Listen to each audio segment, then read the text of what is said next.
Assalamualaikum warahmatullahi wabarakatuh. Salam sejahtera. Kembali lagi pada video kali ini, saya nak kongsi pula tentang peribahasa yang selalu juga hampa dengar, iaitu peribahasa berkenaan kecil tapak tangan, nyiru saya tadahkan. Okey.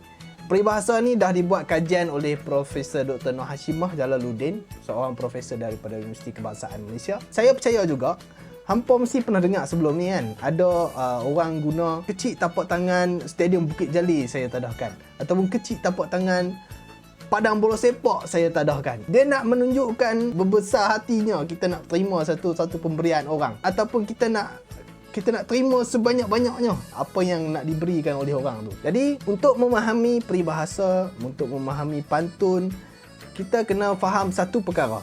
Dalam bidang makna ada 3 peringkat, iaitu peringkat tersurat, iaitu makna secara literal. Yang keduanya adalah peringkat tersirat, makna yang di sebalik peribahasa atau pantun tersebut, apa yang dia sampaikan. Dan makna yang ketiga adalah dari segi inkuisitif, yang melibatkan akal budi dan falsafah di sebalik penciptaan peribahasa dan pantun tersebut. Okey, untuk peribahasa kecil tapak tangan, nyiru saya tadahkan, di peringkat pertama kita semua faham, yang mana kita kalau boleh nak terima sebanyak-banyaknya, kita berbesar hati untuk menerima pemberian orang tu. Kalau orang bagi apa-apa, kita akan ucapkan kecil tapak tangan, nyiru saya tadahkan. Contoh kalau orang nak bagi RM5,000 kan kat kita akan kata kecil tapak tangan, nyiru saya tadahkan. Itu di peringkat secara tersurat, literal, harfiahnya. Yang seterusnya, bila kita pergi kepada peringkat yang kedua, ini kita dah cuba menafsir makna di sebalik peribahasa tersebut dengan merujuk kepada tapak tangan tadi dan nyiru tadi. Tapak tangan ni apa kita guna? Kita guna dia untuk menadah. Bila orang bagi sesuatu, kita nak menadah kan, untuk terima benda tu.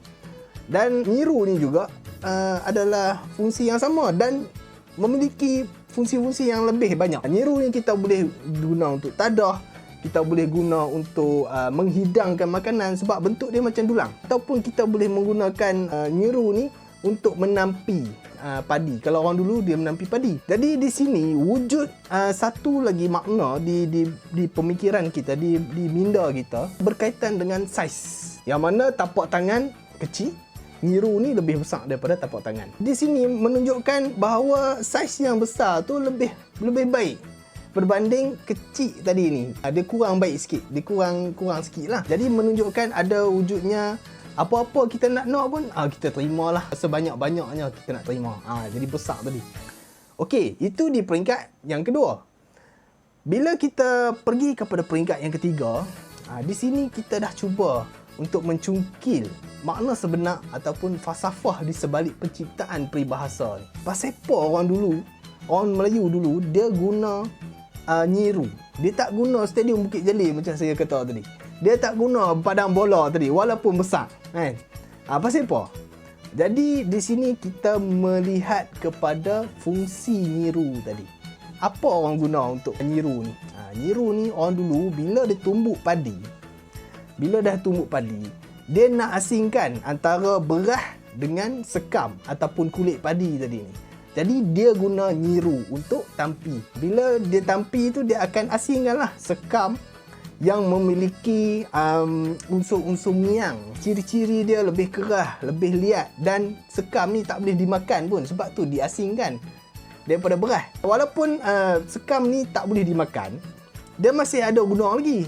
Dia tak ada lah dibuang terus, sebab ada juga orang-orang yang gunakan sekam ni nak membakar labu sayung. Jadi ada kegunaan dia. Di sini nak menunjukkan bahawa orang Melayu dulu dia tak terus terima pemberian orang ni walaupun benda tu banyak. Contohnya macam duit tadi kan, dia tak terima, dia akan selidik dulu, dia akan tapih dulu, dia akan periksa dulu, baru dia terima, supaya benda pemberian tu dia tak memudaratkan diri dia. Contohnya macam miang tadi lah. Kalau miang kena badan kita, miang padi kena badan kita, ui gatal bang. Kata dia jadi merah kan. Itu dah memudaratkan orang yang main dengan miang tadi. Sama juga pemberian yang kita tak tahu asal-usulnya tiba-tiba bagi kat kita. Kita tak check pun, kita tak periksa pun. Tiba-tiba benda tu mungkin rasuah. Itu memudaratkan diri kita. Jadi di sini nak tunjuk orang Melayu dulu, dia pilih satu-satu objek dalam peribahasa, dalam pantun, tidak secara sengaja ataupun sewenang-wenangnya dia pilih dan letak dalam peribahasa tu. Dia ada falsafah dia. Dia nak pilih dulu. Dia nak tengok dulu. Dia nak timang dulu. Baru dia ambil.